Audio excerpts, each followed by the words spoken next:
The ACSC, APF, and country processes. Like I said, since 2010, we have tried to set up our country processes to complement the organizing of the ACSC and APF. But the country processes seem to be lacking in resources to be effective in the work that they are doing. Many are unable to expand beyond their current constituents, so it's encouraged that we open the doors and bring in more. There are diverse civil societies in our country, so it's a challenge to bring all of them in. Some are challenged in their leadership for gatekeeping. There are also lack of opportunities for country-level engagement and follow-up, especially in the more closed societies in ASEAN. And with the general public, there's still a lack of interest in ASEAN, and so it's a real challenge for us in the region and people working in the countries to bring more interest on the ASEAN, especially the day. Okay, the leadership and committees. Through the years, we have formed committees to help in the organizing of the ACSC conference, and among these are the RSC, which is the oversight, the National Organizing Committee, drafting program, media and interface committees. And of course, taking significant roles as well are the heads of the ACSC APF processes in the countries and the regional organizations.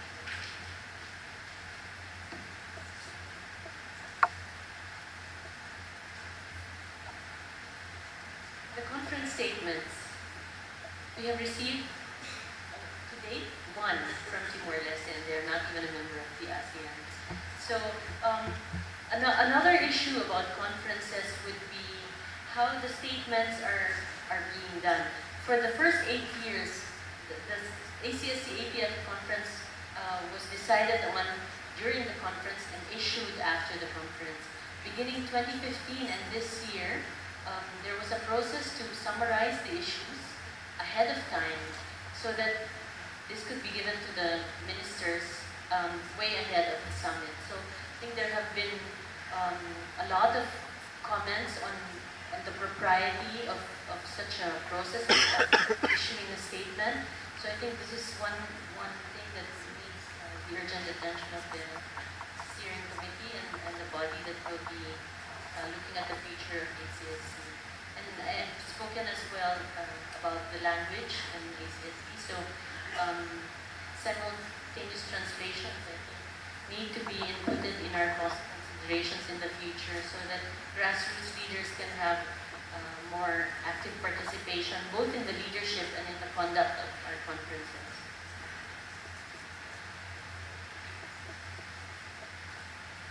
Okay.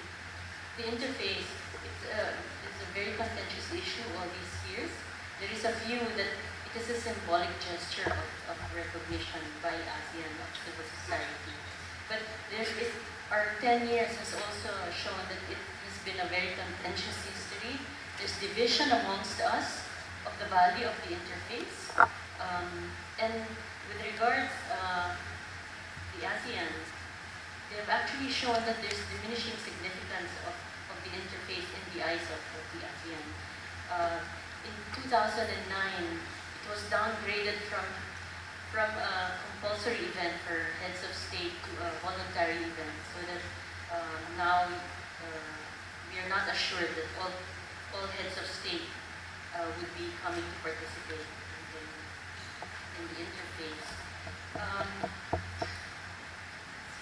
There are some countries that have also chosen less contentious formats. In Vietnam, there was just the meeting between the ASEAN chair and the ASEAN Civil Society Conference. In some other countries, they opted completely not hold. Like in Brunei, there was no interface. I think one significant development in 2014 was an attempt to address the interface on our own terms. And that was the drawing up of certain principles that would guide the interface. And And these principles would be meaningful engagement, self-selection,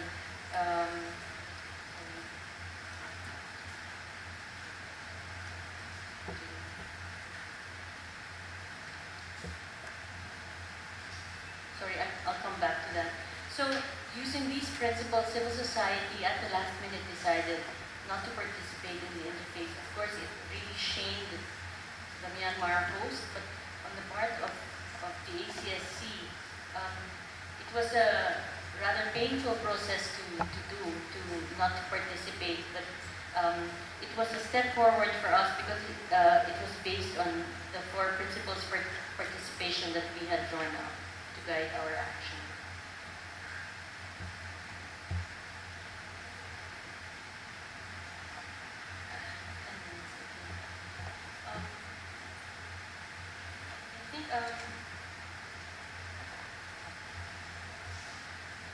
Perhaps I have 10 minutes left, and I think I would like to proceed to the recommendations.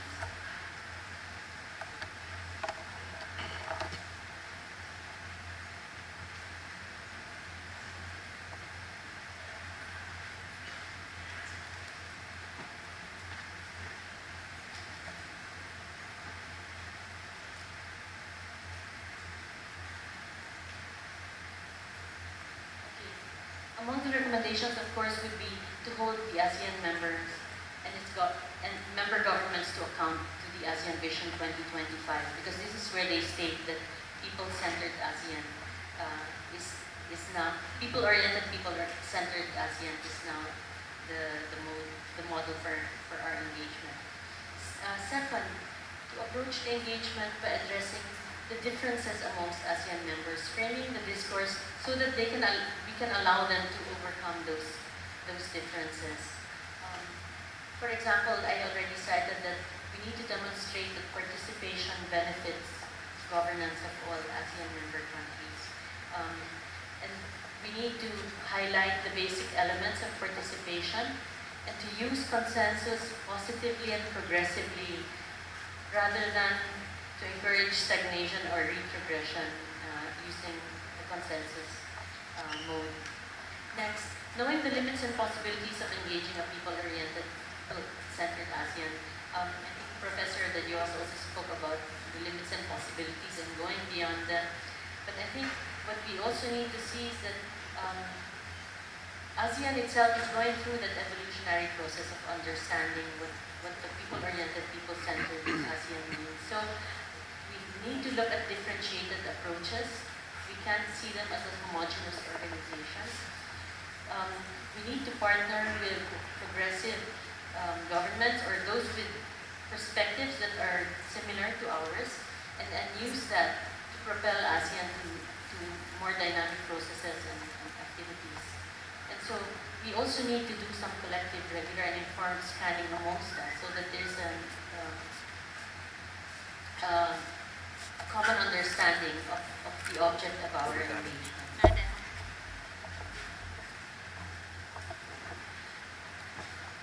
Part of that would be a tempering of our, many governments say that we have hoped for too much with the ASEAN and civil society needs to temper the expectations, but I think that is their point of view.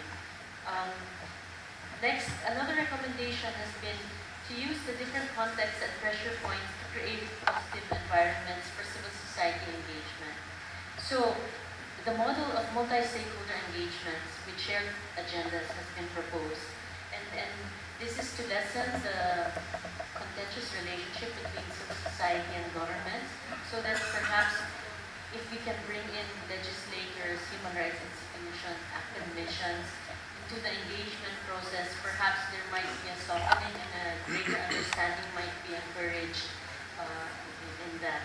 So, and there are some of the thematic engagements already have features of those, and so it would be good to look at those more closely.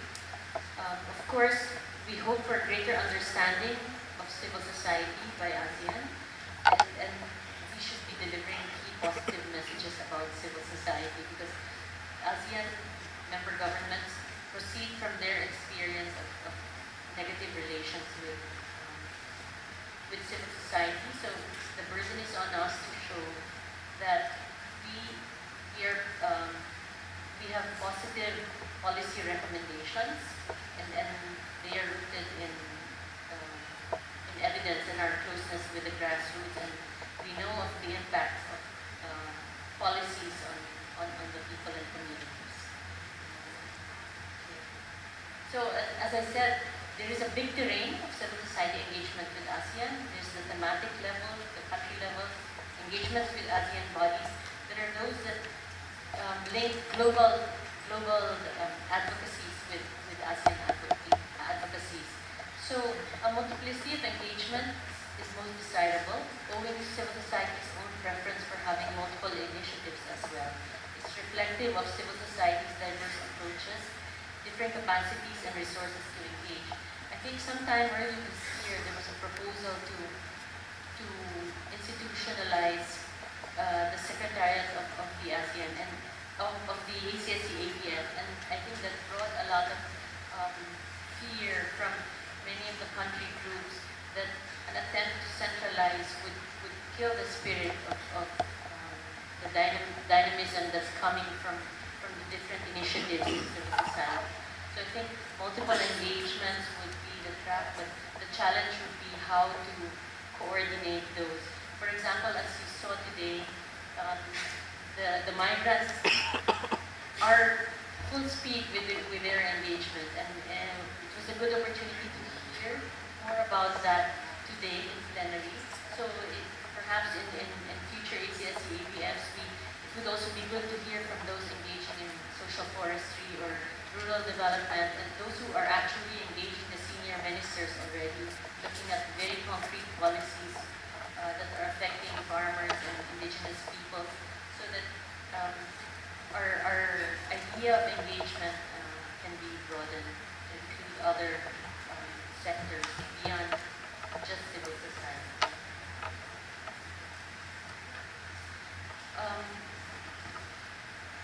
We asked about the conditions and environments that are needed for meaningful engagement, and interviewees talked about the need for ASEAN to demonstrate openness, and openness as well to regional issues, and to encourage participation and to stop intimidation and blocks to participation.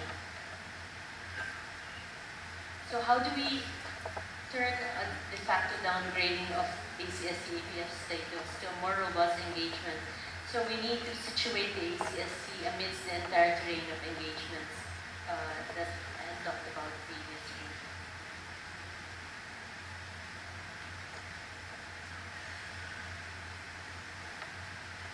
There is also quite a silent cry from amongst members of ACSC-APF that there have been violations of the guiding principles and modalities, but these are not being discussed. So I think we need to acknowledge that there have been instances of violations, and perhaps we need to look at drawing up internal mechanisms for complaints and redress of grievances, because these have not been addressed by the leadership of ACSC-APF, so there is some hopelessness that remains with some members of our conference. So I think we need to pay attention to this. We also need to provide spaces for updating on continuing all year-round civil society engagements, like I already said, on thematic campaigns, country campaigns, ASEAN bodies. And again, grassroots voices. We need translations, country meetings held in the local languages.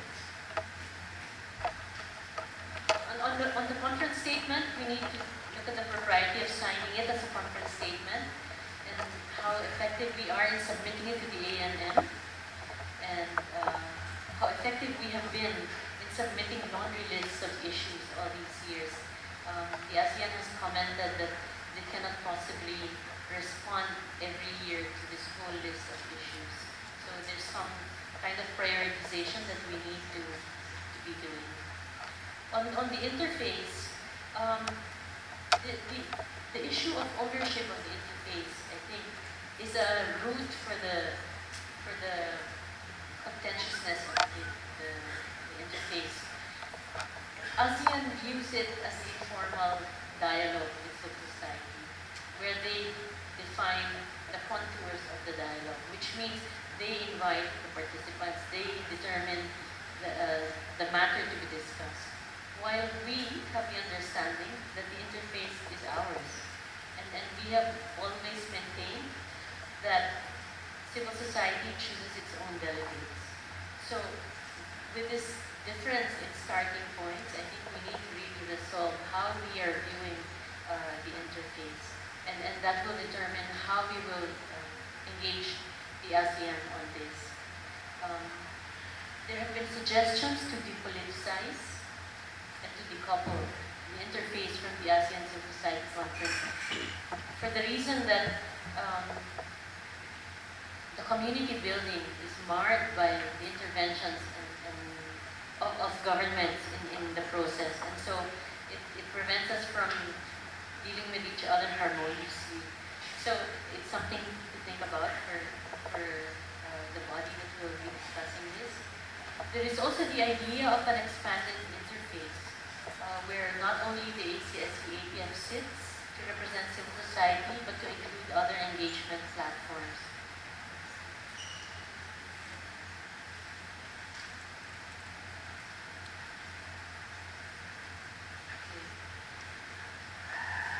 I would like to go to the matter of the Gongos.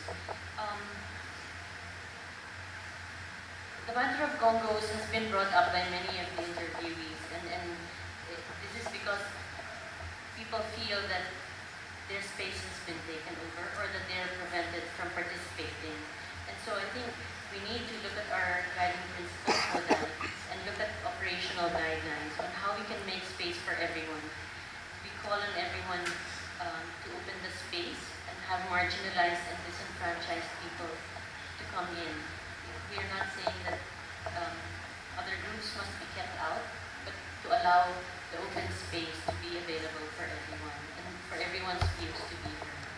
So it's important for us to restore the ACS-APF as a safe place for everyone.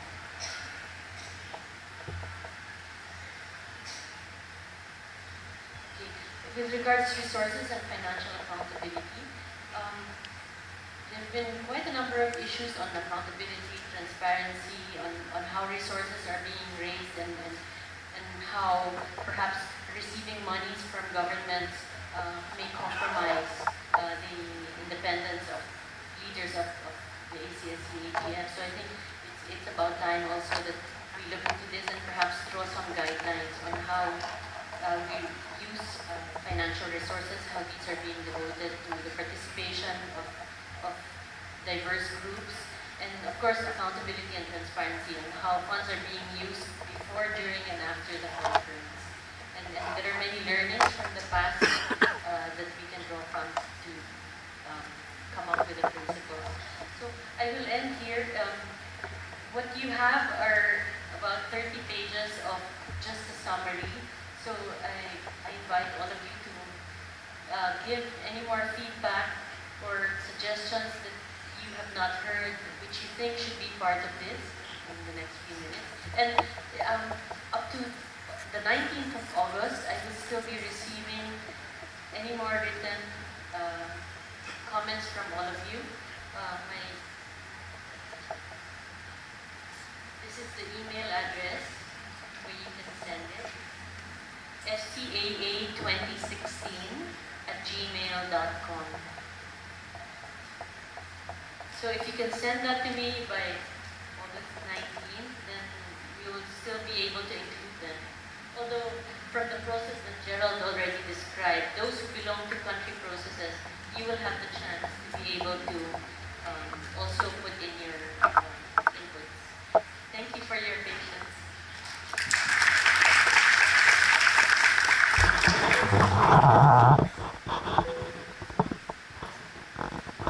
Thank you, Corina. It was a very comprehensive review, and I really appreciate all the time that you put in to getting this across. I would like to open up the floor to the participants, and like Arthur, I like his method, two from this side, two from the middle, and two from the other. But I mention your name, your organization, and please keep it brief. I will say, if it's a comment, just a comment, and if it's a question, straight to the short question. Please don't start your little sentence or whatever from Adam and Eve, because if you don't have time for that, you know, we want to maximize all. And there will be, we have our documenters there, 4 documenters taking in everything, and Corina will also be taking notes, so don't worry, everything will be on hand, okay? So, let's have a look. Okay, one from there. Okay. So I saw Mr. from Vixen, and okay, 2. Here, over here. One in front, and one right, well, in the middle, because my eyesight is terrible. Okay. Okay, so there's only one here. Oh, okay, okay. Thank you. So may I ask the gentleman on the right? Yes, thank you. This is Thắng Nguyễn from BPSOS. First of all, I'd like to commend Corina for the program upward, and I truly appreciate the very thorough report. I would like to point out 2 fundamental flaws in the ACSC APF that have not been addressed in the report. So, one relates to the RSC, the Regional Steering Committee itself, and the other one relates to the national process. Without addressing those 2 deficiencies, I don't think that ACSC APF will regain relevance to the government and especially to civil society in the future. First of all, I'd like to take issue with my dear friend Gerald about his concern that there's no way to accommodate the shifting demands and views of the different cohorts of participants. What we do is to have a set of guiding operating principles that we hold everyone accountable to. For instance, transparency. Is there other guidelines for transparency? Is there a body that monitors the finances, the activities, expenses, or not? Accountability. Is there a body that is independent of RSC that looks into the possible conflicts of interest or not?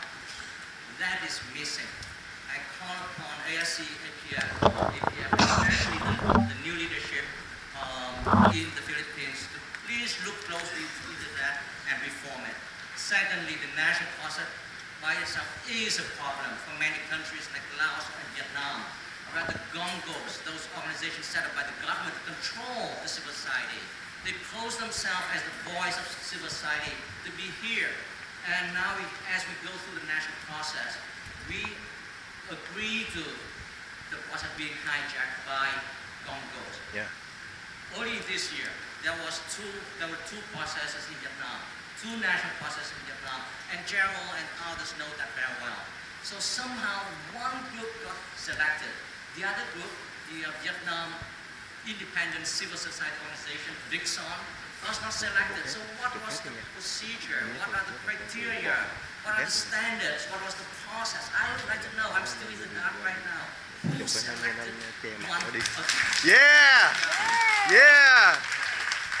So before we want to hold governments accountable, we have to be the example. And finally,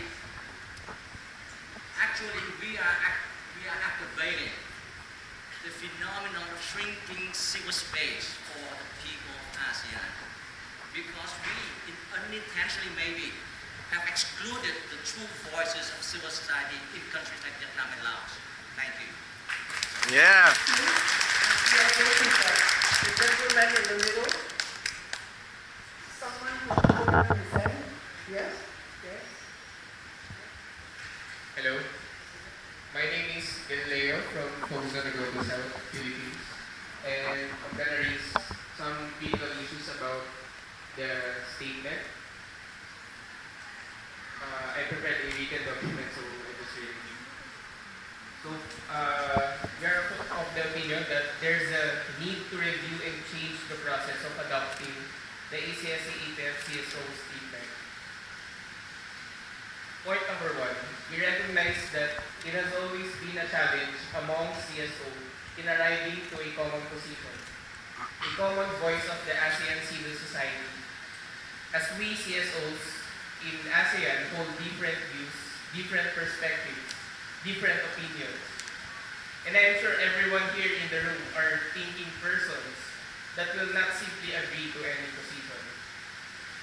Point number 2. Adopting a statement born out of a plenary discussion during the actual ACSC-ETF is a challenging but a necessary process for the following reasons. Number 1, it would allow all participants at the ETF to make the final decision as to the contents of the statement, and everyone gets to decide what comments to accept or reject for incorporation to the final statement.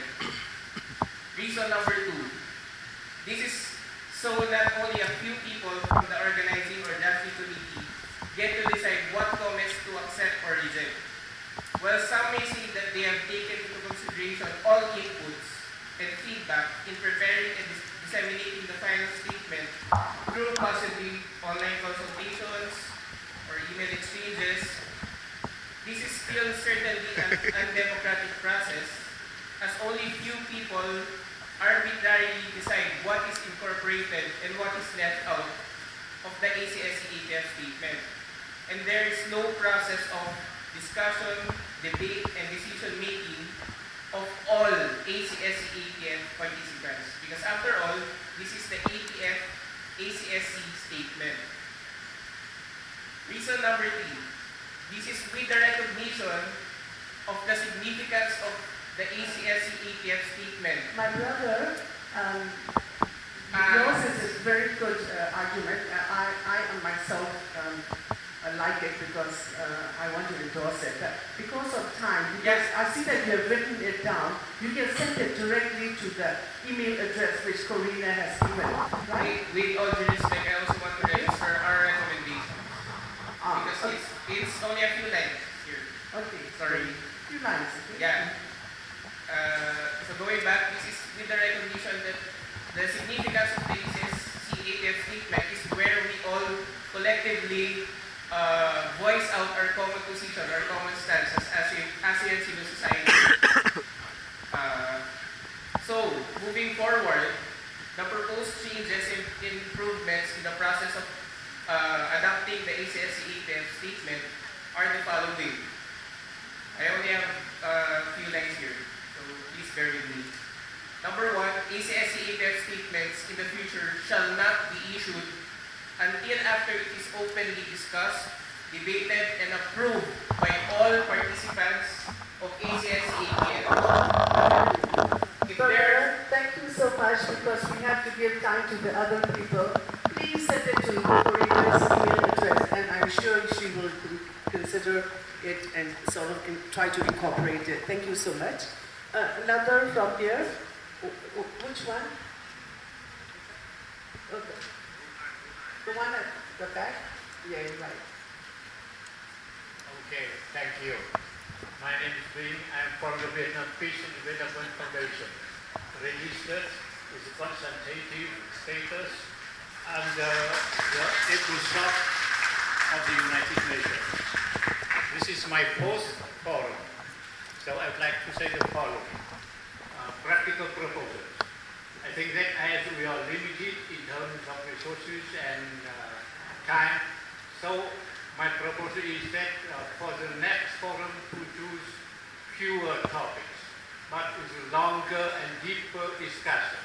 And most importantly, we should come out with a practical proposal. We state what we want, but we do not spend enough time on how to achieve it. This is my first proposal.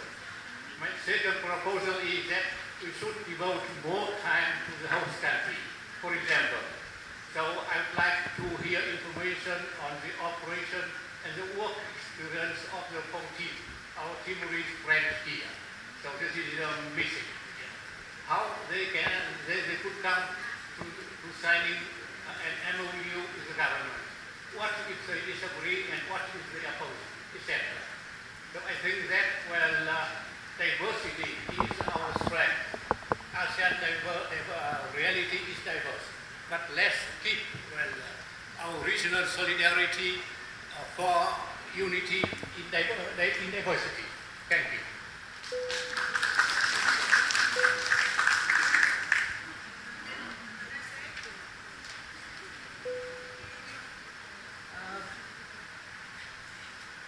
Bismillahirrahmanirrahim.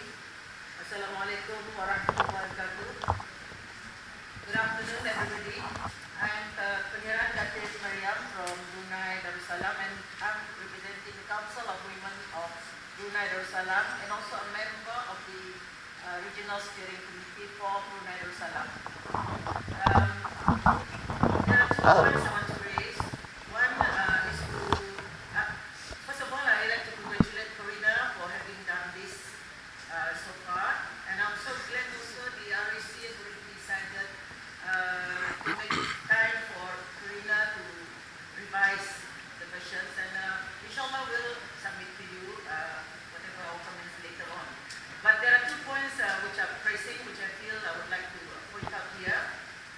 One on the page 16, number 18, blocks to participation in SCSC, NPF.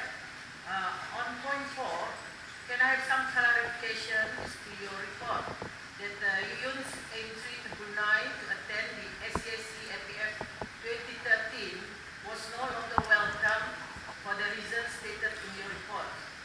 As far as I know, the SCSC 2013 organizer has no knowledge of her being not welcome to Brunei. So this is, if this is the case, it's not proper for you to mention this in your report without concrete information to suggest that her entry to Brunei was not welcome. In order to avoid unnecessary negative implication, please delete this misleading statement, which is based on speculation. I would like to inform you that the SCSC NPF 2013 held in Brunei was well attended, as you mentioned, about 300 plus attended by foreign delegation from ASEAN member countries and others. We have been given full support from Thank you, madam. I think we I'm get coming the to the point. end of that one. Okay. We have good cooperation from both ASEAN and local participants. So my suggestion is, please, since this can be very sensitive, I would like to suggest that part to be deleted. The second point I would like to point out is also raised by one of the participants there. If it was raised by one other participant, I think it will be just a repetition. I think Corina has already noted down. It's not a repetition. You know, I've not spoken so far during this session, and I've missed the REC meeting. So please give me a chance to speak this time. Thank you. I just want to, Corina, to clarify very confusing word that you use every time in your report, gongo, the word gongo. It seems that different countries have got their own different interpretations of the word. But I'd like to inform you that as far as Brunei Darussalam is concerned, our NGOs, or CSOs, are not appointed by the government. We have our own procedures to elect our own people. There's no control by the government, as some points raised in the report. This organization work independently by having their own executive bodies or committees. We are not paid by the government, and we raise our own funds together with, although there are various means in terms of fundraising activities, getting donors or help from various sectors, including some from the government and as well as the private sectors. However, we can apply for government assistance to sponsor our attendance and participation in regional and international conferences and assemblies as well as meetings. But I'm glad to mention that this time we understand our what you mean. attendance here is sponsored by SCSC. So the 4 of us have been sponsored, not by the government. My point is just that this clarify the word gongo, it can be misinterpreted separated by different countries. Okay. Thank you so much. And for this side, I asked 2 persons, and I saw, because there were 5 persons there, I will ask Mr. Sun to answer the third one, okay?